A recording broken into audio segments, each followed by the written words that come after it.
சட்டம் ஒழுங்கு சம்பந்தமான விஷயம் நிறைய போய்கிட்டு கூட்டணி தொடர்ச்சியா நிறைய பேர் வரப்போறாங்க. என்டிஏ கூட்டணியில இருந்து நிறைய தலைவர்கள் மாநில முதல்வர்களா தமிழ்நாட்டுக்கு வரப்போறாங்கன்ற மாதிரி இருக்கு. நீங்க பிரச்சாரத்தை எந்த அளவுக்கு ஆரம்பிக்கல சார்?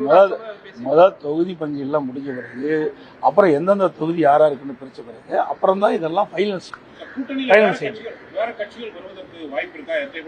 எல்லாமே எல்லா கட்சியுமே அந்தந்த பகுதி போய் எல்லாம் சேர்ந்துட்டாங்கல்ல. யார் புதிய கட்சி வருவதற்கு இந்த எல்லா கட்சியும் திமுகவோட கூட்டணி சேர கட்சியெல்லாம் சேர்ந்துருது, அண்ணா திமுக சேர்ந்தாலும் சேர்ந்துருது. இனிமேல் தேர்தல் நோக்கி பயணம் செய்யும்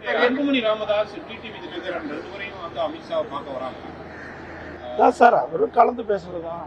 எப்படி இருக்குது தமிழ்நாட்டுடைய அரசியல் சூழ்நிலை எப்படி இருக்குதுன்னு கலந்து பேசுறது தான். இப்போ விஜயகாந்த் கட்சி வந்து கூட்டணியில வராதனால அவங்களுக்கு கொடுக்கப்பட்ட அந்த சீட்டை வந்து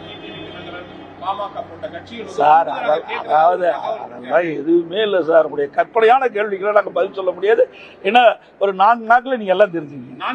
4 நாட்கள் எல்லாமே முடிஞ்சு, கவலைப்படாதீங்க. அந்த கூட்டணி திமுக தலைமையில் அமைக்கிற கூட்டம் மாதிரி கூட்டணி எங்க கூட்டணி கிடையாது. சைலண்டா அழகா அற்புதமா நாங்க கூட்டணி பேச்சுவார்த்தை முடிவு பெற்று தொகுதி வெளியிடப்படும். எந்த சிக்கலும் கிடையாது சார். அப்படியெல்லாம் கிடையாது. நான் தான் ஏற்கனவே சொல்லிட்டேன், எங்களுக்குள்ள ஒருத்தருக்கு ஒருத்தர் விட்டு கொடுத்து யாராருக்கு எந்தெந்த இடத்துல வெற்றி வாய்ப்பு இருக்குதோ அந்தந்த தொகுதியை அவர்கள் பெறுவதுதான் எங்களுடைய நோக்கம்.